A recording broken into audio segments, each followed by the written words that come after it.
우리 하나님이 우리의 모든 것 되시고 우리의 힘이 되시고 능력이 되는 줄 믿습니다. 하나님께서 우리를 보실 때 우리가 어떤 그릇이냐를 보실까요? 우리 안에 무엇을 담고 있느냐를 보실까요? 아무리 좋은 그릇이고 아무리 비싼 그릇이어도 그 안에 쓰레기를 담고 있으면 그건 쓰레기통이에요. 그런데 낡아 보이고 힘없어 보이지만 그 안에 보화를 담고 있으면 그거는 금보화를 담는 귀중석통이지요. 오늘 말씀 속에서 질그릇 같은 우리 속에 하나님의 보배를 간직하라고 말씀하시거든요. 내가 하나님의 보배를 간직한다는 건 내 안에 주시는 하나님의 능력을 내 안에 소유한다는 거예요. 능력 주시는 하나님을 말씀을 드리면서 먼저 조심스럽게 드리고 싶은 말씀은 뭐냐면, 내가 준비되지 않고 내가 예비되지 않고 내가 노력하지 않는 하나님의 능력은 주어질 수가 없다는 거예요. 아무것도 하지 않고 하나님 나 능력 주세요, 하나님 나 이렇게 해주세요, 그럼 하나님이 도깨비 방망이처럼 이렇게 주시는 게 아니라 내가 능력을 받기 위해서, 얻기 위해서 그 일을 이루어가기 위해서 준비하고 훈련받는 자가 되어져야 한다는 거지요. 예전에 부산에 있을 때 학생의 하나가 고3인데 전도대 되어서 나온 지 얼마 안 된 친구예요. 한참 얘기하다가 야, 너 나중에 뭐 할 거야? 어디 학교 갈 거야? 그랬더니 저는 실용음악과 갈 거예요. 뭐 할 건데? 보컬 할 건데요. 그래서 저는 그랬어요. 그래? 그러면 연습이나 훈련을 해? 아니요. 당당하게 얘기를 해요. 그래? 아니, 거길 가려면 연습해야 되지 않아? 하는 말. 코너 가서 노래 불러요.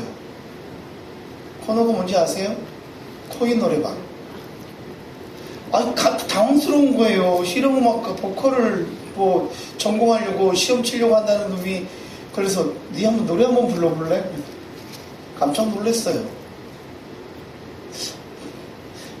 그게 흉 보는 게 아니라 그 실용음악과 보컬에 낼 수 있는 노래도 이제 그 기본이 안 돼 있는 친구 거기 가겠다고 자기 딴에는 막 하고 있는 거니까 제가 깜짝 놀랐다는 거예요. 내가 어디에 목적이 있으면 그것을 위해서 내가 열심히 연습도 하고 훈련도 하고 해야 되는데 그건 안 하고요. 나 거기 가려고요. 그것만 하고 있더라고요. 하나님, 내가 하나님의 능력을 받기를 원합니다. 하나님이 내게 주시는 그 능력 가운데 내가 이 땅을 살아가기를 원합니다라고 할 때에 그 안에는 내게 하나님이 능력을 주셨을 때에 그 능력을 소화할 수 있는 베이스가 돼 있어야 되는 거예요. 그 베이스가 돼 있지 않으면 아무리 하나님이 내게 능력을 주셔도 나는 그 능력을 누릴 수 없는 자가 될 수밖에 없는 거예요.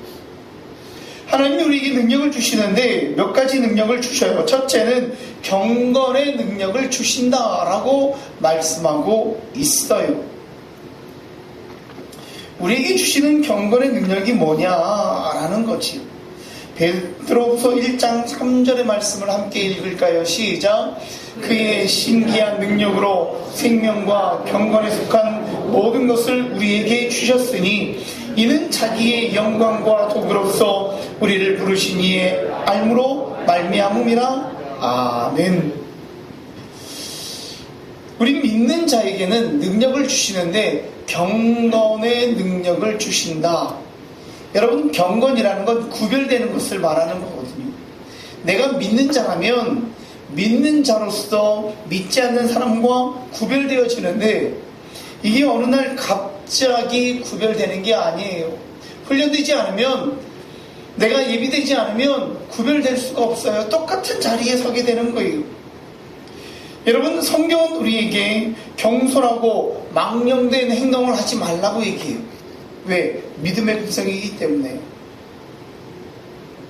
명절을 보내면서 고향을 다녀오신 분도 있고 다녀가신 자녀들도 있고 이렇게 많은 분들이 왔다 갔다 했어요. 그러면 고향에 오면 친구들을 만나기도 하고 막 하지요. 그러면 어디를 가요 보통? 전부 다 오랜만에 모였으니까 내 잔이 넘치나이다, 내 주를 가까이 하게 하문 하면서 이제 아주 경건하신 분은 제가 이 말을 하면 못 알아들으실 거고. 그죠? 그런데 뭐예요?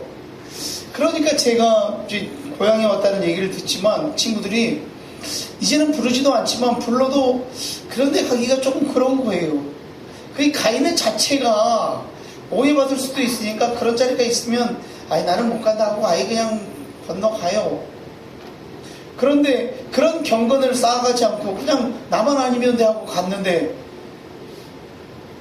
정말 오해받은 걸 옆에서 봤는데요. 밥 먹으러 갔는데 밥 먹으러 간 집에 탁자에 보면 종이컵이 있든지 글라스가 있어야 되잖아요. 근데 주인이 이 컵을 두지 않았어요. 그래서 저 가깝던 누구가 물을 따라 먹으려고 옆에 보니까 소주잔 요만한 게 있으니까 그 소주잔에다 물을 따라 먹는 걸 또 그 옆에 있던 친구가 그걸 찍은 거예요. 근데 여러분 그 찍은 거를 그냥 우리 친구들이 있는 방에다 올렸어요. 사진은 말을 못하잖아요. 그 상황을 설명할 수가 없거든요. 나는 알지만 나는 옆에서 다 봤으니까 나는 알지만 이거를 그냥 그 방에다가 사진을 올려놓으니까 옆에 있는 친구는 물을 마신 건데 어떻게 돼요? 소주잔으로 마시니까 이 소주를 마신 게 되는 거예요. 이걸 어떻게 일일이 다 설명할 거냐고요. 그러니까 경건을 지키고 경건의 능력을 가진다는 건 경솔하고 망령된 행동을 하지 말라는 거예요. 성경을 보면 에서가 등장을 하지요. 사냥을 나갔다가 얼마나 열심히 뛰어다녔는지 배가 고팠는데 집으로 오다 보니까 배고플 때는 음식 냄새가 더 당기지요. 집에서 너무 맛있는 냄새가 나는 거예요. 팥죽을 쓰고 있는 동생을 보자마자 야 그거 나 좀 줘 라고 한 거지요. 그러니까 동생이 뭐라 그래요? 대뜸 그러면 장작권 줄래? 배고프니까 그게 뭔지도 모르겠고 뭐 그냥 말로 왔다 갔다 하는 거니까 뭐 주면 되지 뭐 하는 마음으로 그래 그럼 줄게 팥죽 한 그릇 줘 라고 해서 당장 배고픔을 채웠어요. 그런데 그 채운 대가가 뭐였느냐? 장작권을 판게 된 거예요. 그냥 말 한마디 그 경솔함이 모든 것을 잃어버리는 결과를 낳게 되었다는 거지요. 우리는 성도예요. 성도라는 건 하나님께 부름받은 백성이라는 거지요. 성도의 경건은 하나님과 또한 사람들 앞에서 망령되게 행하지 않는 것을 말하는 거예요. 내가 성도로 부름받아서 하나님께서 주신 직분, 사명을 가지고 봉사해 가는데 이 직분을, 이 사명을 가지고 하나님의 나라를 위해서, 하나님의 영광을 위해서 이루어가는 자가 되어져야 할 때에 내가 직분을 받았다면, 내가 사명을 받았다면 그 직분과 사명으로 헌신하고 봉사하기 위해서 날마다 나를 갈고 닦는 그런 모습이 필요한 거예요. 여러분 경건도 훈련이에요. 어느 날 갑자기 내가 예수 믿자마자 경건해지는 거 결코 아니에요. 내가 훈련하지 않으면, 내가 열심히 나를 갈고 닦지 않으면 그렇게 될 수가 없어요. 힘들어요. 그래서 여러분 내가 경건하냐? 경건의 척도라고 하지요. 우리가 경건의 척도를 분별할 수 있는 아주 간단한 방법이 있는데 그게 뭐냐? 내가 일주일 동안 살았는데 내 뜻대로 살았느냐 하나님의 뜻대로 살았느냐를 생각해 보면 알아요. 하나님 뜻대로 살았다는 건 내가 그 안에서 내가 경건의 삶으로 살아갔다는 거고, 그래도 생각해 보니 한 주간 동안 하나님 뜻대로 산다고 하면서 내 마음대로 살았구나. 이것은 아직 내 경건의 척도가 미진하다는 것을 말해주고 있는 거지요. 우리는 경건하기 위해서 오늘도 나를 유혹하는 사탄의 유혹을 물리치면서 끝까지 흔들리지 않는 믿음에 붙들려서 살아가야 되는 거예요. 핑계대지요. 하나님, 내가 경건하게 살고 싶었는데요. 그놈의 30년 지기 친구가 와서 명절이라고 와서 나왔더니 이 정도는 괜찮다고 반주 한 잔 준 게 한 잔이 두 잔 되고 두 잔이 나도 모르게 그냥 꽐라가 돼버렸네요. 핑계요. 그거는 내 스스로를 만들어가는 게 중요한 거예요. 내가 흔들리지 않는, 새 속에 물들지 않는 믿음을 키워가는 게 중요한 거예요. 여러분, 매년마다 다가오는 거지만 사순절 첫 번째 주일입니다 라고 적혀 있기도 하고 광고를 할 거예요. 사순절? 그게 뭐지? 주님이 우리를 위해서 이 땅에 오셨고 온 인류의 죄를 위해서 십자가에 죽은 것을 기념하기 위해서 그 발자취를 우리가 다시 한번 짚어가기 위해서 사순절을 보내요. 아, 주님이 나를 위해서, 내 죄를 위해서 십자가에 죽으셨구나. 우리가 다시 한번 돌아보는 시간들을 가지는 거지요. 왜 십자가를 지셨는지를 다시 한번 돌아보는 거예요.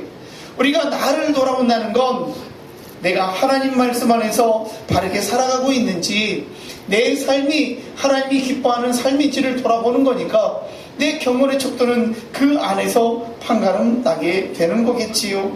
하나님, 내 삶에 고난이 환난이 다가온다 할지라도 나는 하나님 놓지 않고 경건하게 말씀 따라 오늘을 살아가겠습니다. 그 은혜로 달려가겠습니다. 고백하며 주어진 삶 가운데에 경건의 능력으로 승리를 누려가시는 여러분들만 되어지시기를 간절히 축원합니다. 두 번째는 어떤 능력을 주시느냐면 문제 해결의 능력을 주신다라는 거예요. 참, 인생을 살다 보니까 왜 그렇게 인생의 문제들이 많은지요. 풀어도 또 풀어야 되는 문제들이 너무나도 많지요. 다 풀었다 싶으면 또 문제가 있어요.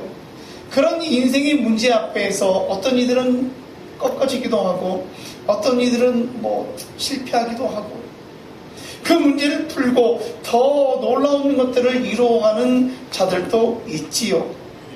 우리가 문제 해결의 능력을 이루기 위해서는 하나님이 주시는 지혜를 가져야 돼요. 세상의 지식도 중요하지만 하나님의 지혜를 가진다는 건 내게 닥치는 문제를 내가 하나님의 지혜로 풀어간다는 거예요. 어릴 때부터 교회를 다녔던 사람들은 하나님의 지혜 그러면 떠오르는 딱 인물이 하나 있죠. 누구예요? 솔로몬. 그러니까 지혜 그러면 솔로몬. 두 여인이 이 아이는 내 아이예요, 내 아이예요 라고 우겼는데 그것을 해결한 솔로몬의 지혜를 우리가 얘기해요. 왜요? 솔로몬이 하나님께 지혜를 구했거든요. 빌립보서 4장 13절 말씀을 볼까요? 시작. 내게 능력 주시는 자 안에서 내가 모든 것을 할 수 있느니라. 아멘. 전제가 뭐예요? 내게 뭐 주시는 분? 능력 주시는 분 안에서, 자 안에서, 하나님 능력 안에서 내가 모든 것을 할 수 있다는 거예요. 하나님 없이는 내가 그 어떤 것도 할 수 없다는 거예요. 그렇기 때문에 우리는 날마다 하나님께 붙들리는 자가 되어야 돼요. 하나님, 나를 찾아오셔서 나를 만나 주셔서 내게 능력 충만함을 허락하여 주옵소서 하고 기도해야 하는 거예요. 하늘의 지혜가 그렇기 때문에 필요해요. 오늘을 살아갈 때에 하늘의 지혜를 가진 자가 이 땅에서 더 크고 더 놀라운 것들을 소유하게 되는 거지요. 우리가 하나님을 믿으면 하나님께서 해결할 수 있는 지혜를 주시는데 내가 이전에 경험하지 못했던, 누리지 못했던 것들로 경험하게 하시는 거예요. 그 앞에서 해결의 지혜를 얻는다라는 거지요. 그것은 내가 하나님 중심의 삶을 살아가는 거예요. 하나님을 생각하고 하나님을 따라가고 하나님 말씀 앞에 나아갔더니 하나님께서 되게 하시는 거지요. 문제 해결의 능력이 하나님께 있다고 했잖아요. 지혜 가운데 있다고 했잖아요. 어려움이 있고 하나님 있으면 기도하는 거예요. 하나님께 부르짖는 거예요. 하나님하고 찾는 거예요. 이게 제가 이 예를 많이 드는데요. 기도의 능력을 얘기할 때에 성지순례 가서 카이로에 갔을 때에 직접 그 마을을 갔다 와서 봤기 때문에 더 말을 많이 해요. 카이로가 이집트의 수도인데요. 그 카이로는 얼마나 넓은지 정말 수도지만 엄청 넓어요. 근데 이 이집트라는 나라는 5%가 95%의 돈을 가지고 있고요. 95%가 5%를 가지고 먹고 살아요. 그러다 보니까 가난한 사람이 너무나도 많아요. 그리고 그 이집트에는 원시 기독교인 콥트 교인들이 있어요.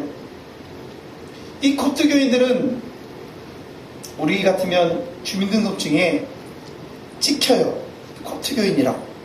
그러면 어디든지 취직이 안 돼요. 우리로 얘기하면 공무원 아예 안 돼요.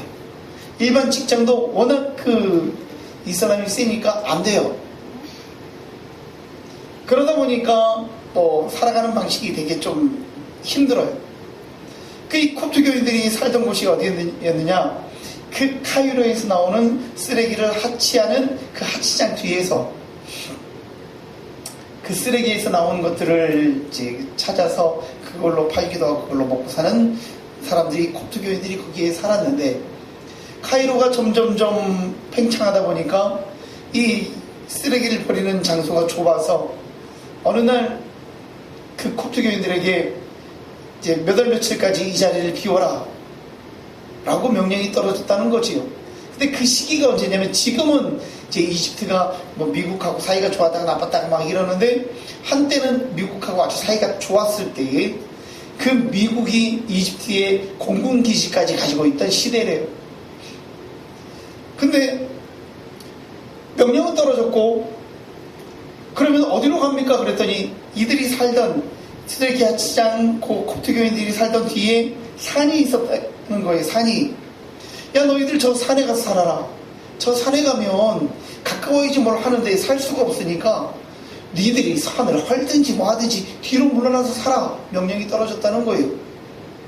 그러니까 날짜는 다가오고 콥트교인들이 갈 데가 없으니까 기도할 수밖에 없잖아요. 그런데 어느 날부터 이 뒷산부터 이게 공사하는 소리가 나기 시작하는 거죠. 그래서 확인을 해봤더니 미국 공병대가 그 산을 헐고 있었다는 거예요. 이유인 즉슨 미군 비행장이 있었다고 했잖아요. 카이로 옆에 미군 비행장이 있는데, 미군 비행사들이 비행기를 띄울 때마다 이 산이 늘 띄울 때마다 아슬아슬하니까 늘 이제 비행하고 오면 위에다가 보고서를 쓸 때 제발 저 산 좀 헐어줘라. 우리가 비행해서 올라올 때 저 산 때문에 불안하다. 늘 이제 보고를 했다는 거예요. 그러니까 미국 정부에서 이집트 정부에게 야, 저 산을 우리가 헐 테니까 허락해 줄래? 그러니까 이집트 나라에서도 그럼 너희들이 하려면 너희들이 알아서 헐어. 이렇게 된 거예요. 그래서 그때에 이 콥트교인들이 물러가야 할 때가 다와할 때에 미군이 공병대를 투입해가지고요, 산을 싹 밀어버린 거예요. 그래서 그 콥트교인들이 그 뒤로 물러가서 거기에다가 자리를 잡고 살아가는데요. 이제 성지순례를 갔을 때 가이드가 그랬어요. 거기 한번 가실랍니까? 원래는 그 얘기 없던 거예요. 근데 조건이 있는데 저를 원망하지 마시고 거기를 갔다 오면 입고 간 옷 같은 거 다 버려야 된다고. 이게 왜냐면 가는 길이 하치장을 찔러 가야 돼서 그냥 걸어서 가야 되는데 지나갔다 오면 이게 배서 그렇다고. 그럴 마음 있으면 가시자고. 그래서 거길 갔다 온 적이 있는데요. 거기 가서 그들을 보면서 그 기도의 능력을 그들이 고백하는 것을 체험하고 왔어요. 지금도 가면 그들이 조금 더 물러가서 가면 이제 지하 동굴의 교회를 지어서 콥트교인들이 사는데요. 여러분, 문제 해결의 능력은 하나님이 주시는 지혜와 기도와 그것을 위해서 간구하는 가운데에 우리에게 나타나는 거예요. 우리에게 하나님이 말씀을 주시고 우리에게 명령하시면 하나님, 내가 그것을 따르겠습니다. 명령대로 행하겠습니다. 순종해서 나아가면 그 앞에 있는 모든 문제들은 해결될 뿐만 아니라 그 가운데 주시는 하나님의 복을 받아 누리는 자가 되어지는 거예요. 하나님이 바울을 부르시잖아요. 그를 부를 때에 그는 사울이었어요. 큰 자였어요. 그를 예수를 전하는 자로 부르셔요. 예수를 잡아, 이 믿는 자를 잡아 죽이던 자를. 그랬더니 그가 되어지는 환경 가운데에 고백하잖아요. 하나님, 누가 나를 믿겠어요? 내가 지금까지 예수 믿는 사람들을 앞장서서 잡아 죽이던 사람인데 누가 나를 믿겠어요? 그러나 하나님의 말씀에 순종해서 되어지는 일들 가운데에 점점점 그를 통해서 믿는 자가 일어나고 교회가 세워지고 그 초대교회의 수많은 교회들이 바울을 통해서 이루어지는 것들을 우리가 보게 되는 거예요. 마가복음 9장 23절을 봅니다. 시작. 예수께서 이르시되 할 수 있거든이 무슨 말이냐? 믿는 자에게는 능히 하지 못할 일이 없느니라 하시니. 아멘. 할 수 있거든이 무슨 말이냐? 주님, 할 수 있거든. 그거는 못하면 관두시고요. 그냥 할 수 있으면 어떤 기적을, 이게 아니라는 거예요. 할 수 있거든이 무슨 말이냐? 믿는 자에게는 능히 하지 못할 일이 없다. 능치 못할 일이 없다고 말씀해 주시고 계시는 거예요. 우리가 오늘을 살아가면서 그렇기 때문에 하나님 앞에서 문제 해결의 능력을 경험해야 돼요. 내가 하나님을 믿고 하나님을 의지하고 하나님 말씀을 가지고 나아갔더니 하나님이 내 앞에 있는 모든 문제들을 해결하시는데, 내가 알지 못하고 내가 깨닫지 못한 방법으로 하나님이 해결하시는구나. 아, 이것은 하나님이 하셨구나, 하나님이 해결해 주셨구나 하고 우리가 고백할 수밖에 없는 일들이 우리 앞에 펼쳐지는 거예요. 하나님은 그렇게 우리가 하나님의 역사를, 능력을 경험해 가도록 만들어 주시는 거지요. 세 번째 능력이 뭐냐? 복음 전파의 능력을 주신다라고 말씀하셔요. 복음 전파의 능력이 뭘까요? 여러분, 어느 날 갑자기 내가 예수 믿었다고 나가서 예수를 전할 수 있는 능력이 주어지는 게 아니에요. 이것도 훈련이에요. 이제 영주일교회가 제 모교회니까요. 이제 영주일교회 다닐 때 청년부가 토요일마다 랜드로버 앞에서 이제 거리 전도를 했거든요. 그러면 이제 고등부도 이제 오면 같이 이제 해도 끼워줘요. 그래서 이제 갔어요. 근데 이제 어린 마음에 아직까지 그 앞에서 이렇게 예수 믿으세요. 이게 좀 창피한 거야. 그러니까 어떻게 하는지 아세요? 뒷자리에서, 그리고 이렇게 그냥 집중해야 되는데 이렇게 두리번 해요. 이 옆에서 보니까 찬양을 하다가 옆에서 이렇게 친구가 오면 앞사람이 있잖아요. 이따가 방향을 이렇게 틀어요. 앞사람이 이렇게 가려질 거 아니에요, 그죠? 그럼 그 친구가 이렇게 걸어오니까 그 친구가 걸어가는 방향에 맞춰서 몸을 조금씩 틀어요. 그럼 그 친구가 내가 안 보일 거 아니야. 근데 내가 걸어가 보니까 다 보이더라고요. 나만 안 보일 뿐이지 걸어보면서 보니까 다 보이던데, 어린 마음에 그렇게 하면 지나가는 친구가 안 볼 줄 알고 얘 찬양하면서 나만 이렇게 들어가는 거야. 왜 그럴까요? 찬양은 하고 있고 예수 믿으세요 외치고는 있는데 아직까지 내 마음에 부끄러움이 있고 확신이 없고 부족함이 있으니까 감추려고 하는 마음이 있는 거예요. 여러분, 담대함이 없다 보니까 나를 자꾸 숨기려고 하는 거예요. 그런데 복음 전파의 능력을 경험하게 되면 예수의 제자들이 120성도가 그 마가의 다락방에 숨어서 언제 잡혀갈지 몰라서 문을 잠그고 몰래 기도하던 그들이 성령 체험을 하고 나니까 목숨을 내어놓고 나를 잡아가든 어쨌든 나를 죽이든 어쨌든 나는 예수를 전한다 하는데 담대하게 할 수 있는 거예요. 능력이 주어진 거예요. 오직 성령이 너희에게 임하시면 너희가 권능을 받고, 그들에게 성령이 임하니까 그들이 나아가서 목숨을 내어놓고 복음을 전하는 자가 되어졌다는 것을 우리에게 말씀하고 있는 거예요. 하나님, 내게도 복음 전파의 능력을 허락하여 주옵소서. 베드로전서 2장 9절입니다. 시작.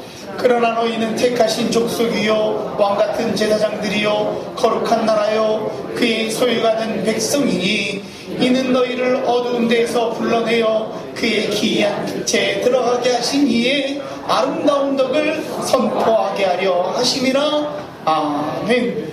아름다운 덕을 선포하게 하시려고 나를, 여러분을 부르셨어요. 여러분의 입술을 통해서, 여러분의 삶을 통해서 예수가 증거되어지기를 원하시는 거예요. 여러분들이 입술을 벌려서 예수 믿으세요라고 한번 외칠 때에 많은 사람들이 여러분들을 보면서 말씀 안에서 살아가는 거지. 제가 운동을 하려고 배드민턴을 친다고 했잖아요.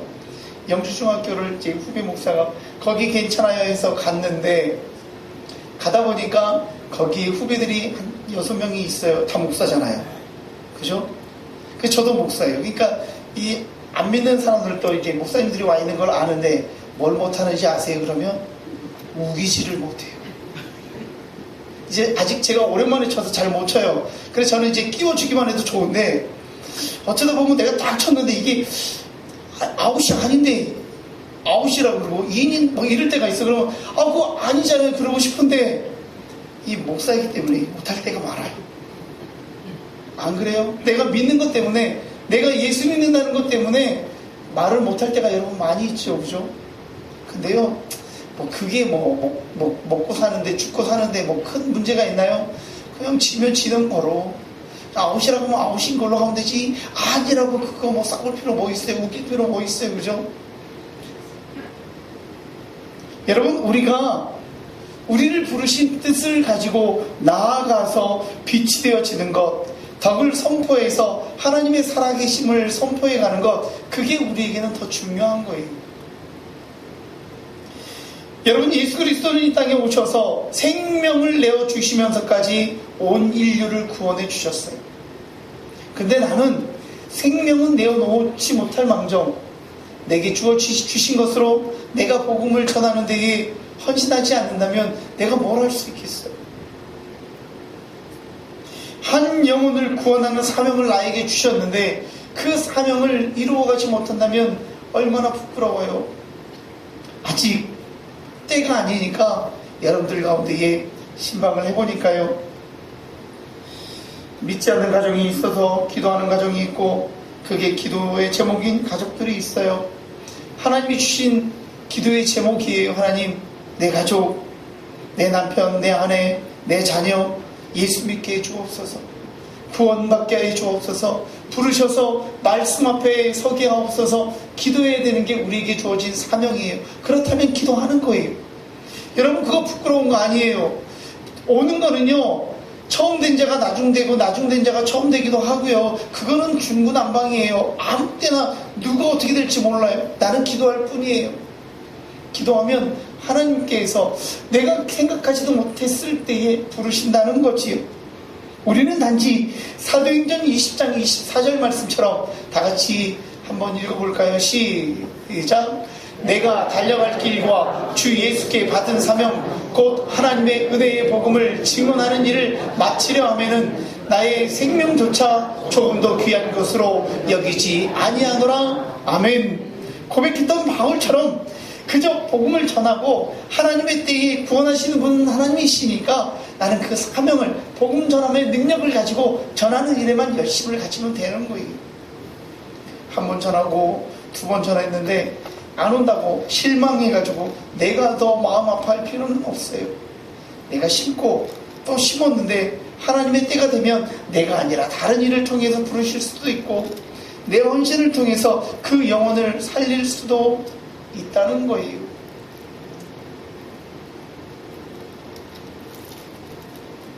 신방을 하면서 이런저런 이야기도 듣고 말씀도 듣는데요, 참 신기한 일들이 많은 거예요. 왜냐면 이 신방을 하고 듣다 보면 나도 거기에 있었는데 저도 그때 거기 있었는데 이런 것들도 있고, 그 관계성이라든지 함께 협력해서 도와줬던 것들, 이런 것들도 얘기하는 거 보면 참 신기한 일이 많지요. 근데요, 더 놀라운 건 뭐냐면 내가 도와주고 내가 힘이 되어주고 내가 밀어줬던 사람들은 거의 기억을 못 하더라고요. 근데 내게 복음을 전해주고 나를 도와주고 내게 힘을 받았던 사람은 그게 고마워서 더 오래 더 깊이 감사하고 있더라는 거예요.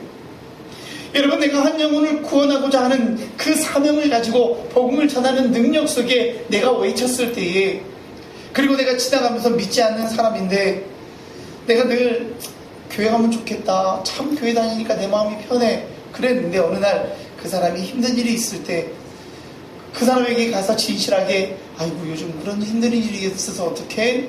하고 지나가는 게 아니라 내가 하나님을 믿으니까 너를 위해 기도해 줄게.